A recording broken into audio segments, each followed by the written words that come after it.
Hello,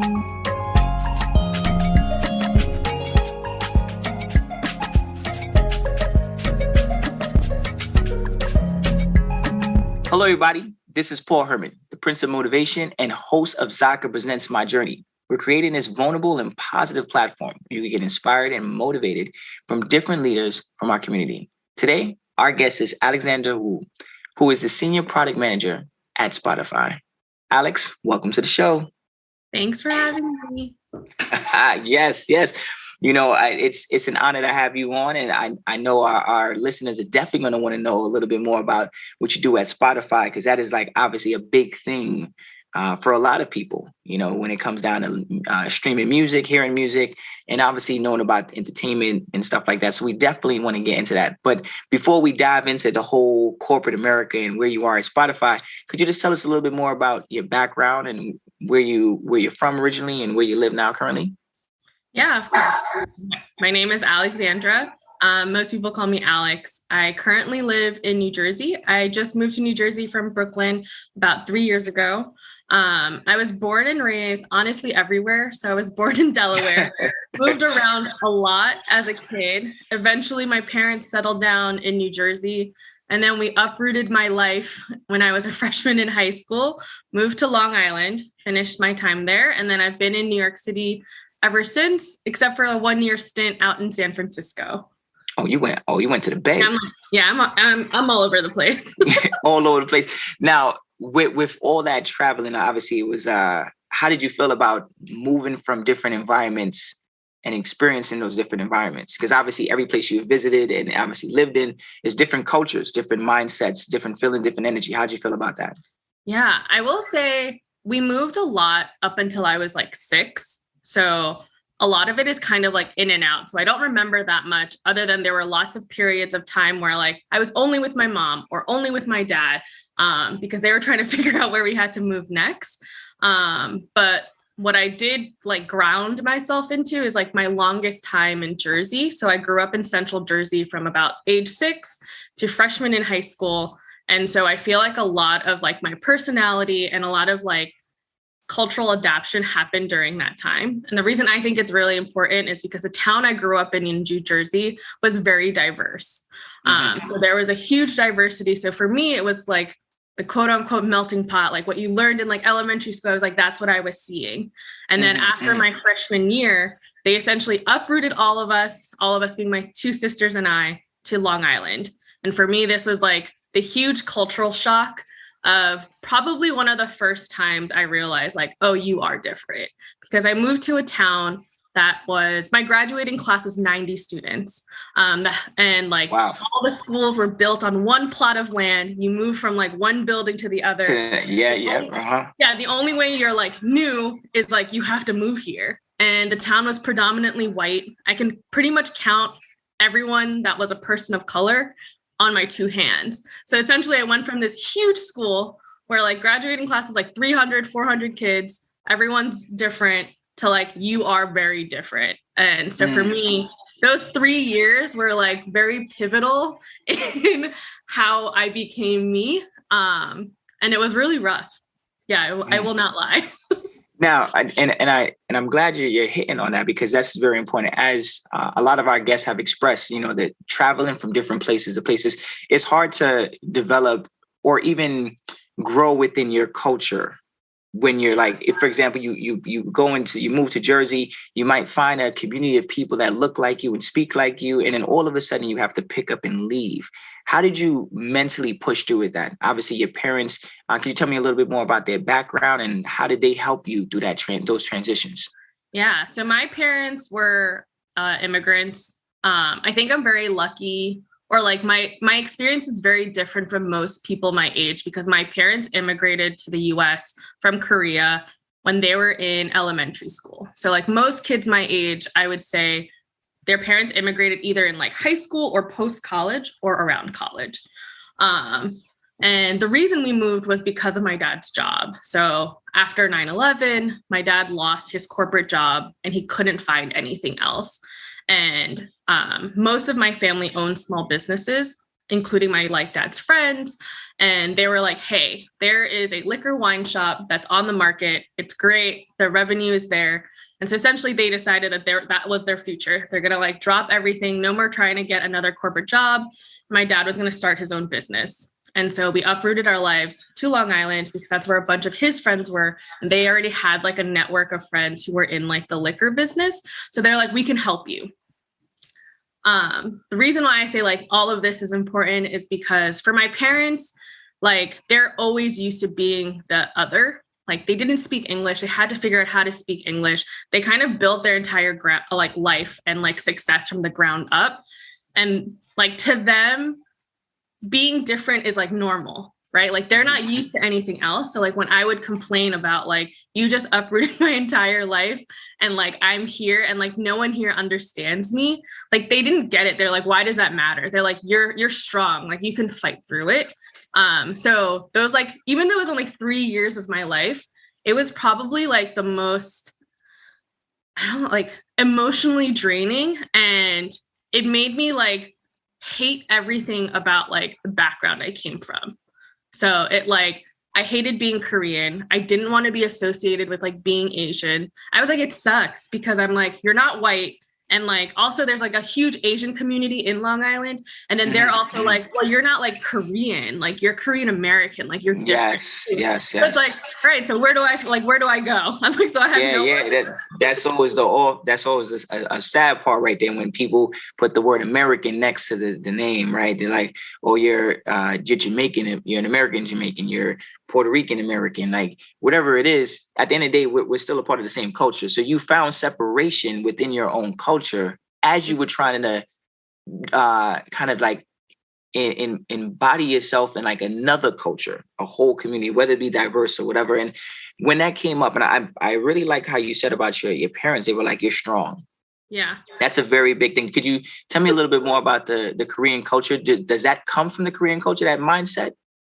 I'm not sure, but I definitely think it does come from like being the firstborn.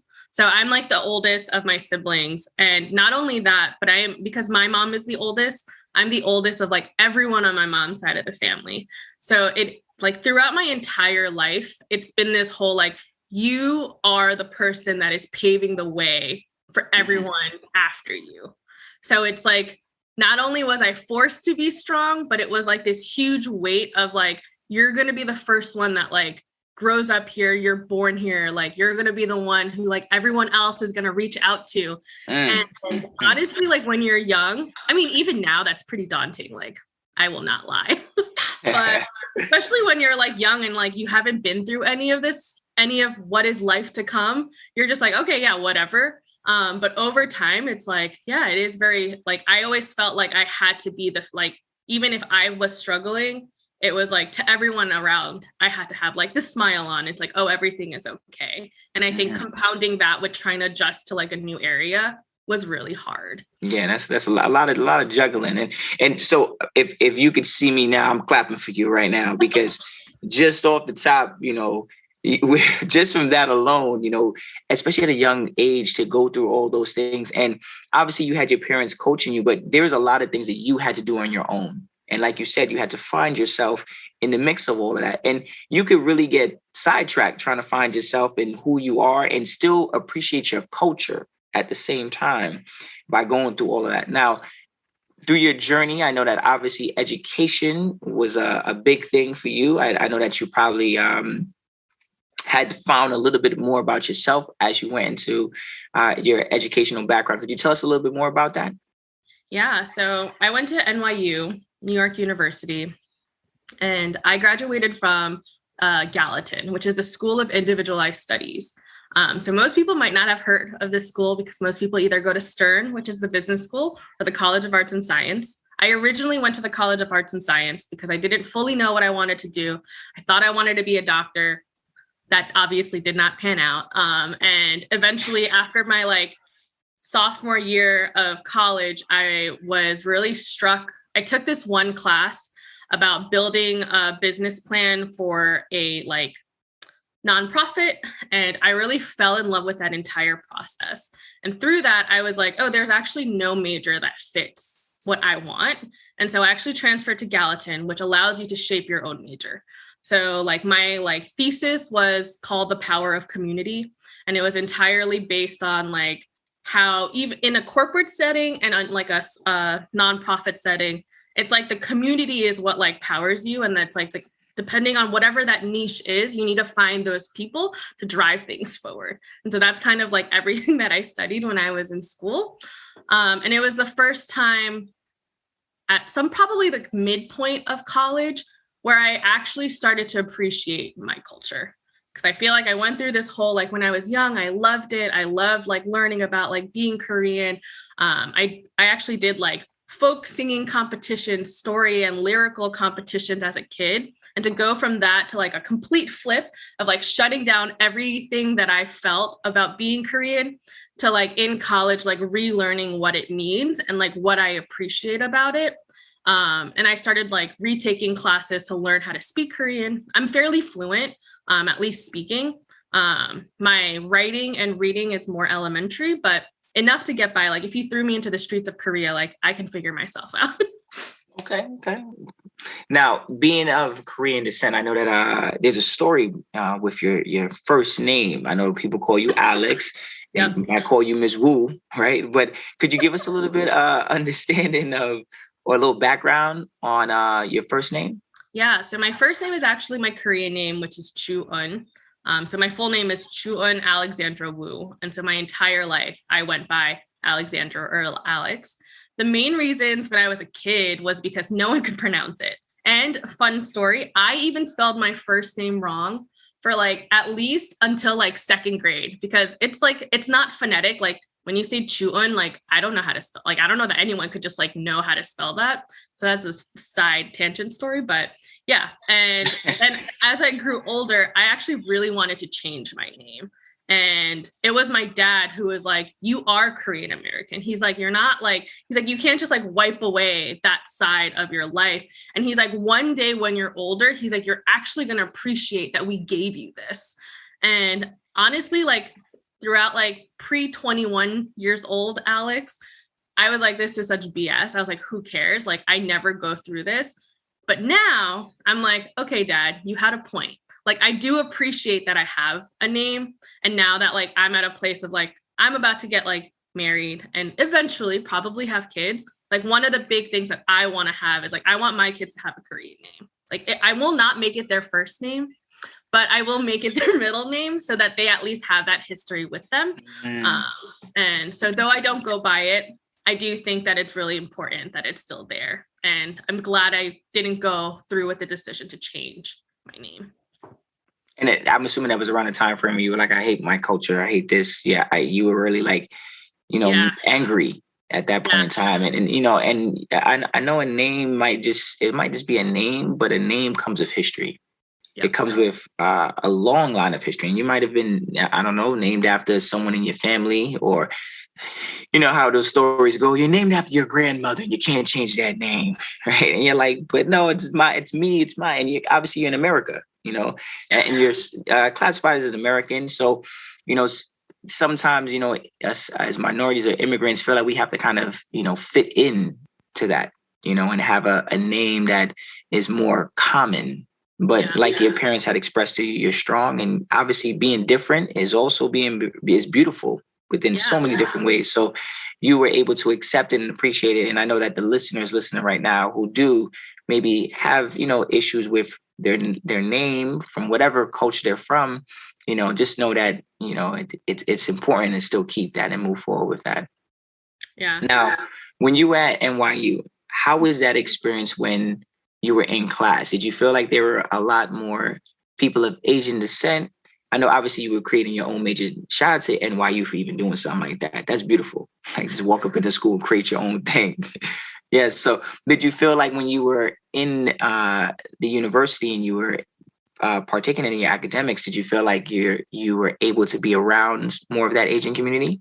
Yeah, I think I was able to be around more of the Asian community. And so the diversity increased, but also I would say another experience that I've had is like the socioeconomic diversity. So like prior to this moment, like I was always in like one town, and like all of these towns, whether it was in Jersey or in Long Island, we're pretty homogenous in like income levels.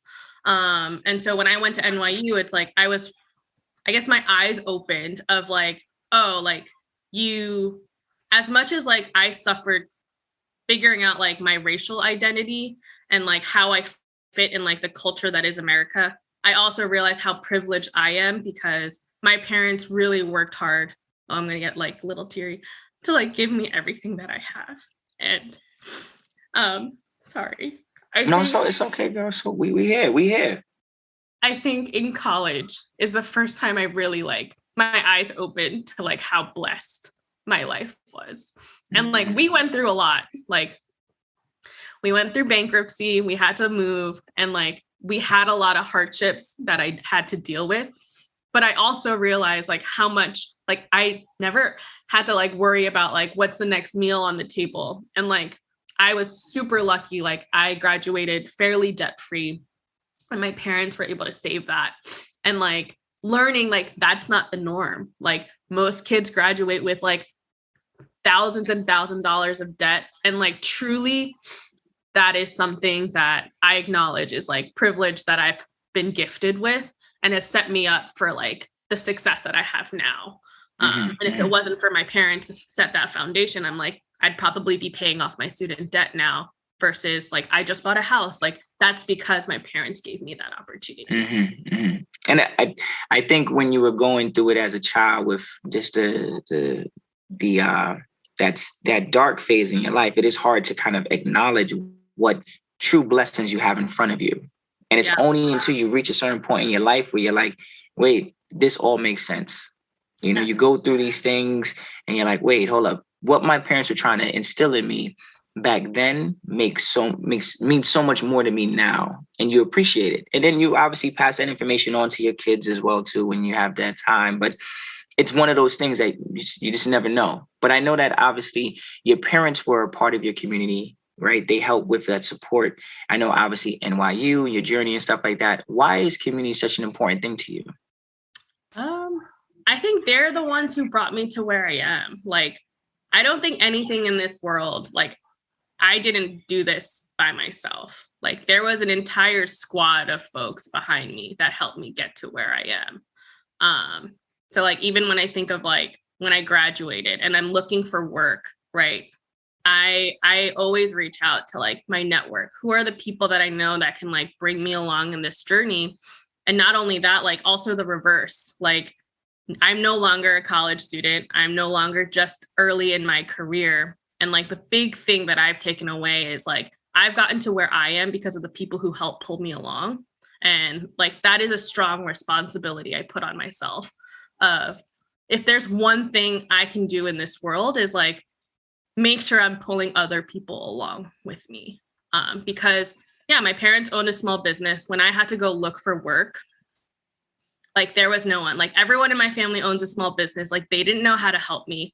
They're like, sorry, you got to figure it out. And it was like one of the most frustrating things that it's like, I had no one to turn to. And at that time, LinkedIn did not exist. So like, there's no like aspect of like, let me just surf the internet and find people and cold email them.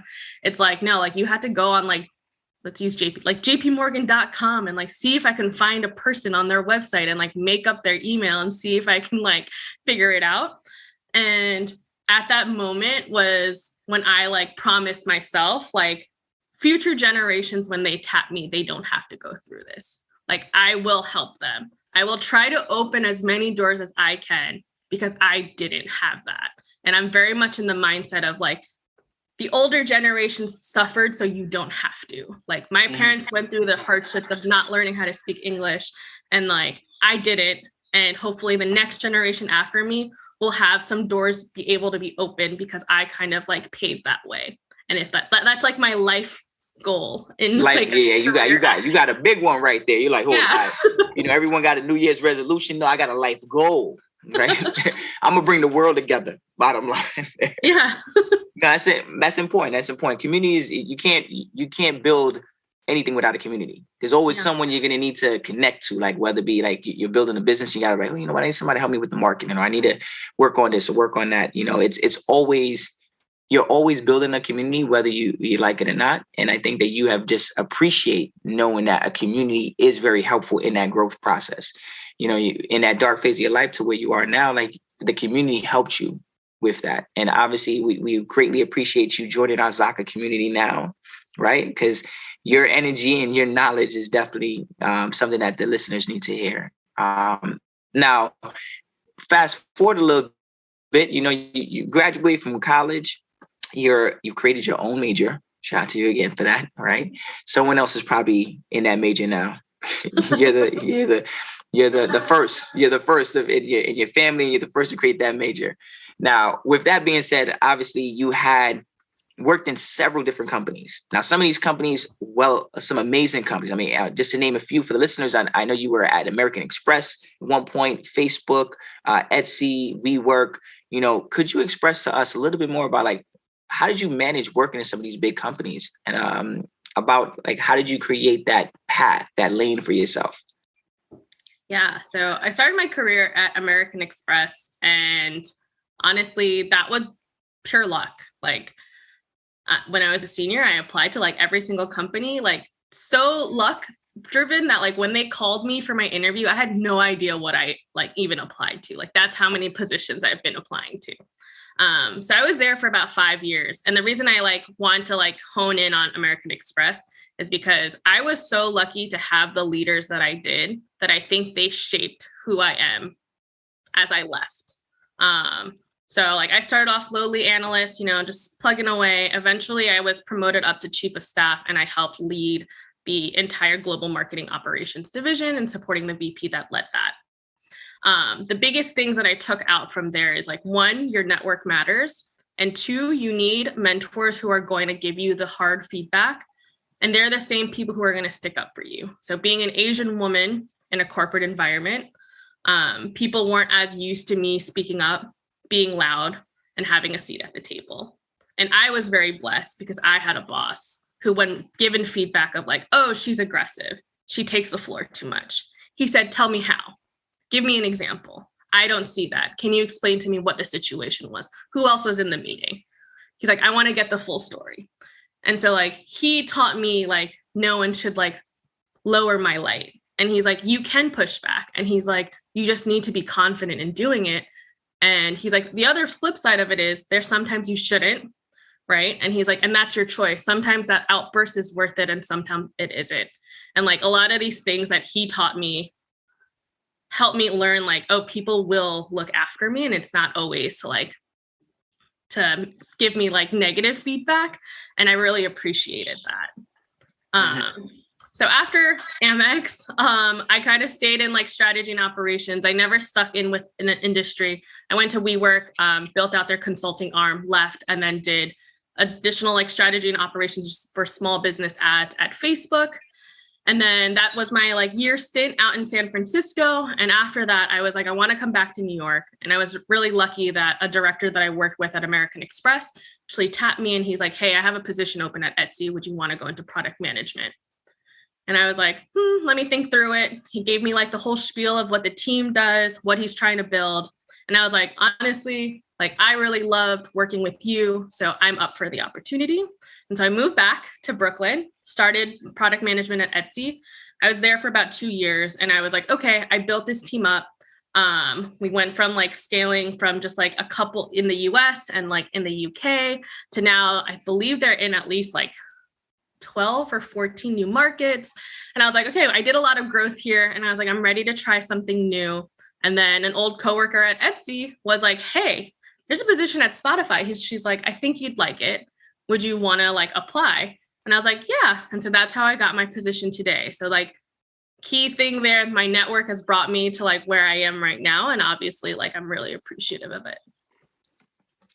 The fact that you were able to move from various different, I want to say different energies, American Express, Facebook, like when you were moving, just like, and I'm kind of relating it back to your childhood, how did you feel about moving from these different cultures in corporate America, knowing that in some areas you might be the face, you might be the leader, you might be the person that people talk to, you were very big on bringing communities together, but then you're in another environment where you're looked at as this the Asian young lady at the job who sits in this cubicle and didn't have a voice. And when you did speak up, it might have not been heard. So how did you manage, being in those different types of cultures? And could you express us like an experience that probably went on at that time? Yeah, I mean, I will say, I think overall I'm pretty lucky because all of these companies are super diverse. Um, the way I kind of take it for any new job that I join is like my first 30 days is mainly to just soak everything in. Like I want to understand like how what is the company culture? What is the rhythm that they have? What do they value? What are things that like people might not like, and kind of act as like that fly on the wall and kind of like ingest and meet as many people as I can, right? Not just like towards the work that I'm doing, but I tap into like the ERGs that these communities like companies have, which are like the employee resource groups. So I tap in, I like try to look for the Asian ERGs. I also look for like the women ERGs. I also look for like pride ERGs, because one thing for me is like, I want to know that all of these communities exist. Right. And usually the leads of these communities are generally like very strong, have a strong opinion of like how the diversity works at this company.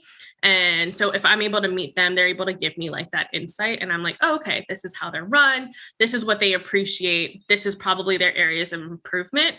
And I kind of take that as something I soak in, and I'm like, okay, like maybe in a couple months, like 6 months down the line, like this is where I know like I want to tap in.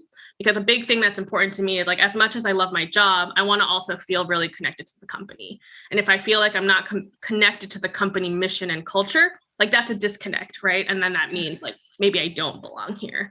And in that case, and it's like, okay, well then eventually I should probably look to leave. But one of my goals is anytime I enter a company, I do try to get involved to like the extracurriculars, and usually that is ERG related. So pretty much every company that I've been in, I've either led or been a volunteer on either the women ERG or the Asian ERGs, trying to drive and make sure like our place is known and like how we can help the company shape how to make things better. Like the biggest accomplishment I have is like when I was at Etsy, I led the Asian ERG with 2 other co-leads.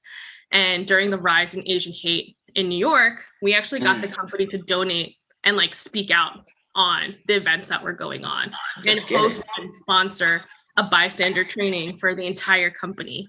And I was like, it was us constantly pestering like this, like C-suite of like, you need to address this. Like we're in the New York community. Like we have to take the subway to get to the office technically, but not really because of COVID, but like, you get what I'm trying to push.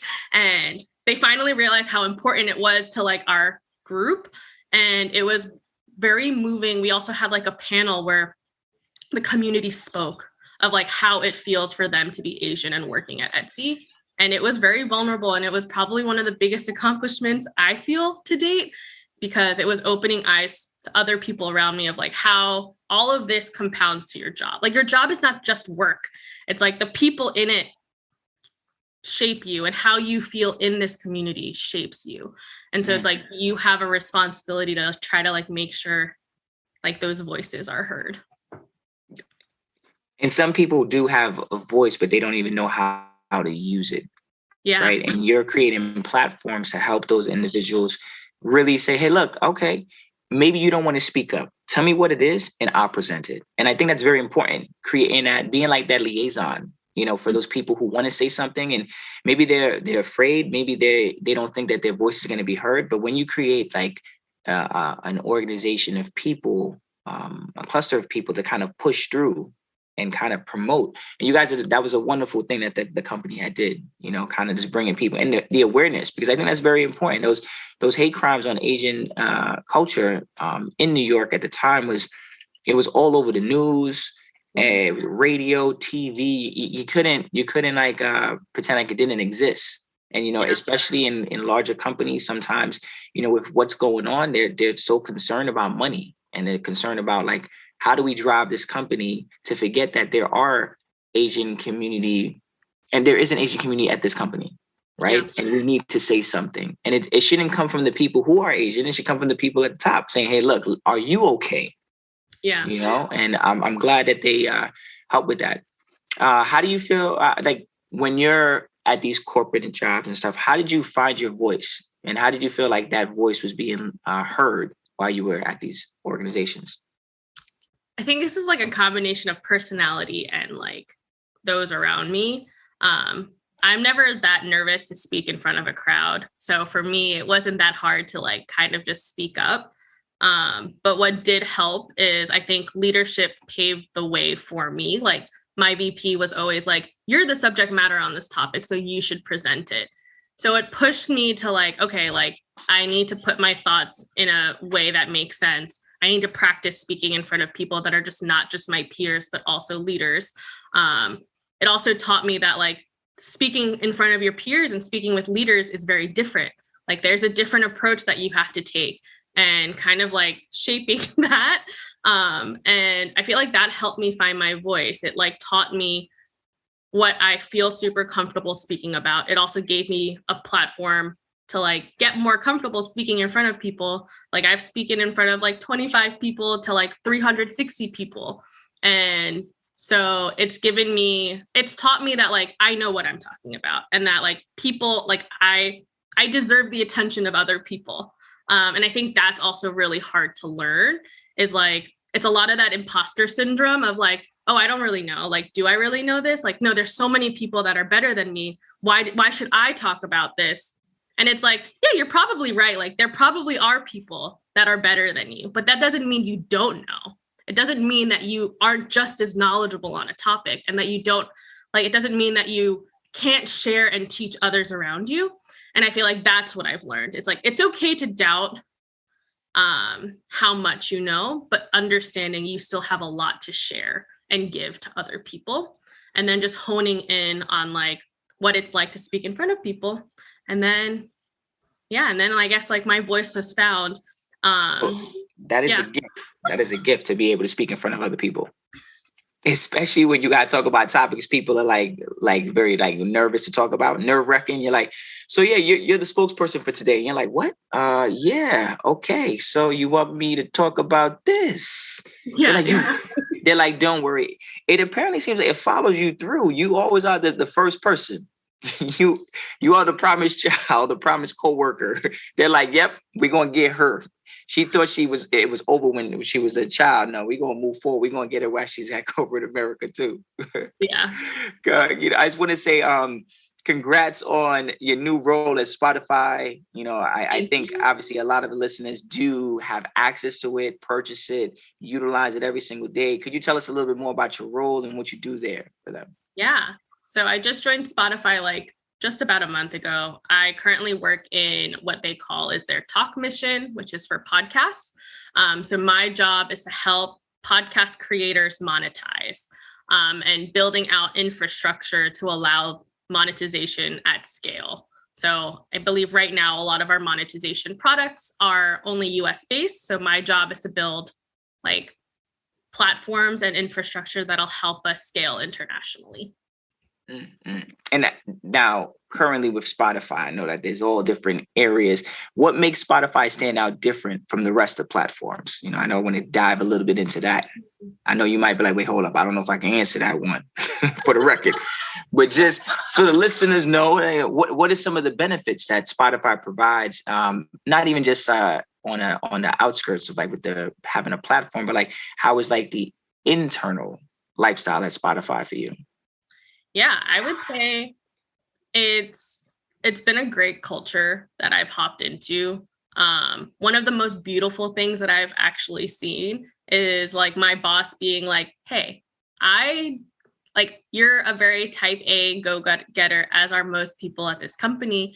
And she's like, you don't have to contribute and like do work for like the first couple months, like soak it in, learn. Like we're not expecting you to like churn something out and deliver like week 3.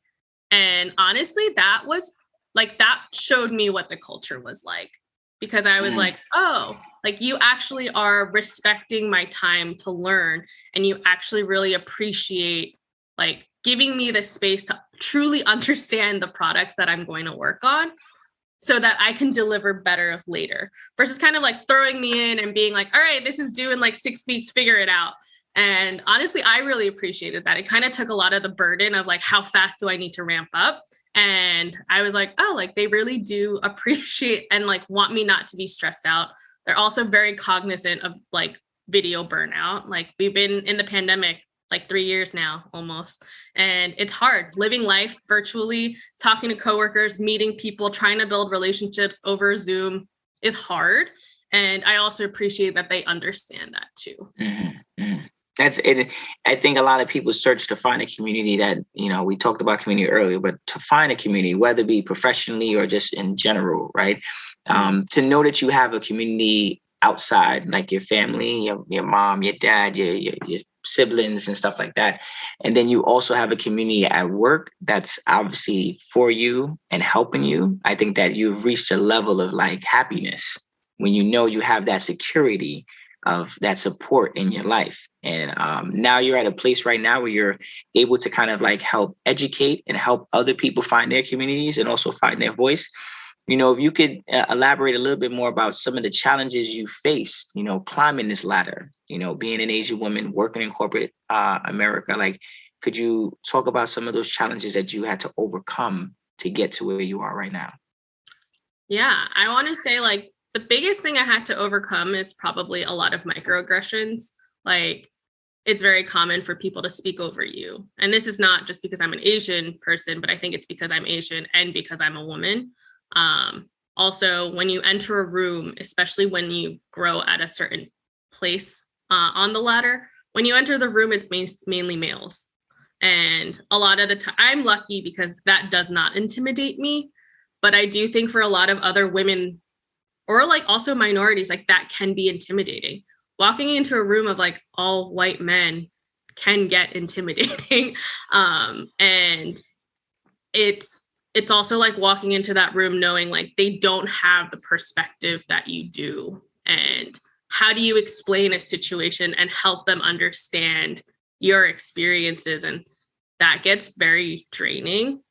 And I will say, like, I still go through that now. Like, every company and human, they're not perfect. Like, people will say one-off things. We also still live in a world where, like, racist comments still happen, right? And I think what helps me through this are my friends. It's also, like, my other coworkers. Also finding a community that has also experienced that. And learning, like, how do I learn from this? Like, what do I do? But also at the same time, like figuring out like, how do I teach them that they're doing this? How do you teach? Like a lot of people don't even know what microaggressions are. So it's like, how do you teach an entire group of folks that like speaking over someone is a microaggression? And after you do it like 15 times, like they will blow up. Like, how do you teach that? And I don't have a solution, but what I know that keeps me sane is I do have a community that I can talk to, and that the other thing is like, maybe it's a little deep, but it's like, I go to therapy. Like, I know that what I'm going through is not isolated and like, I can't do everything on my own. So talking it out also helps me understand and kind of like reconfigure like an experience, figure out what could I have done differently, and then what could I teach others in the future. And so I feel like the combination of all of these things has helped me. And I'm hoping that like every generation after is taught more, that they go through less, if that makes sense. No. It's important. And I know that right now you are a mentor to a lot of, I want to say, young women within that are coming up in the game. And why is mentoring important to you? And like, how are you working on mentoring individuals? Yeah, I think mentoring is important to me 100% because I didn't have that. And because like everyone has questions, no matter where you are in your career, how old you are, your race, your gender, there are questions that you have that you feel like you don't have anyone to go to answer that. And I'm hoping that as a mentor, like I can be that safe space. It doesn't have to be career related. It could also be like you're finding your identity. You're trying to wrestle between like, what is it like to be Asian and American? Or like, what is it like to be a student entering adulthood? Like, these are things that I've experienced that I'm like, I can help, one, give you words of wisdom, but also just be a space that you feel safe to like talk it out. So I'm like, when I was a kid, like I didn't think I had that. Like I didn't see my parents or my younger siblings as the right outlet for me to like kind of like vent my feelings. And I didn't know my peers also like were going through what I was going through. So I didn't feel safe talking to them either. Like and so now that I know that, I'm like, I want to make sure like folks that I talk to know that like this is a safe space. Like it's a no judgment zone, and it's a place for you to gain value, whatever you perceive that value to be. If it's like you just need another friend, or you need coaching, or you need advice, like that's what I'm here for. Mm-hmm, mm-hmm.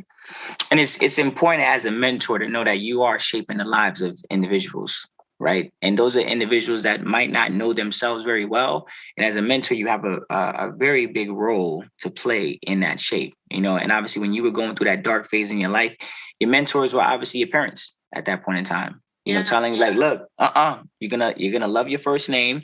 You're gonna go to school. You're gonna meet new friends, but we got to move. And you found a way to listen to them, and a lot of those key gems that they were dropping back then, you're now appreciating. So for you now to reach a level in your life where you're like, I want to do the same and do it for the several different communities, and obviously for the world, because you about to touch the world. You about to touch the world. One of my last questions I want to talk about, like, you know, just I know, why are you so passionate about like diversity and inclusion? I know your whole life you could see how it affected a positive way or in a negative way, and in team building and professional organizing. Like, why is that important to you? I think that's important because of perspective. Like, there are a lot of things I don't understand because I just haven't gone through it. And I understand that like having the perspective of folks who are different than you is truly important. Like, they're coming at it from a different like question. They're solving problems in a way that like I haven't experienced. And I value that. Like, where you grew up and how you were raised and like how you solve problems and what you do, like those are all things that are like valuable, and I feel like that should be like celebrated. Like I want to build, like I'm building a team now, and it's like I want to make sure like when I walk into a team meeting, like we're all different, like we all have different socioeconomic background. Like I don't think everyone needs to go to college. Like I don't know that that's important anymore. There's value from like not going to college and thinking differently, and like, I want to make sure that I'm like fostering that community, because I think that will help companies and teams grow. It also will like teach you individually of like, oh, like it's kind of like that experience I had in college of like, wow, that realization of like, I really was like so fortunate. And I also feel like you can get tapped into that and like learn and appreciate like so much from like learning the differences of like other people. Mm-hmm, mm-hmm. You are right. Diversity, something that I live by. Unity and diversity leads to knowledge, right? That right there is very important in any type of life goal or anything. You know, when you really unify people, when you unify diversity, it leads to so much more information that you might have never obtained. You know, so you've been blessed to travel and see different cultures. You've been blessed to attend NYU, make your own major. You've been blessed to coach and mentor people and be a part of that corporate lifestyle and seeing different ways of leadership. And obviously it is helping you out. And we greatly appreciate you for that and sharing that. I think one of the things I want to kind of highlight is that, you know, this is something that Zaka is definitely working on building, you know, every single day, is helping people to provide like that blueprint for a community. And we definitely want to have access to leaders like yourself, mentors like yourself, and obviously your story. You know, I know today you shared a lot of great things in which the listeners are definitely going to appreciate. So Miss Alexandra, aka Alex, right? Miss Boo, I always want to say thank you so much for just your time and just being able to share those things. And I know that you did open up about, you know, your family members, your parents, and they'll be very proud of you and all the work that you've done. Congratulations. Thank you so much. Yes. So if you want to hear more stories about Alex, check us out on ZakaConnect.com or follow our feed Zaka wherever you listen to your podcasts.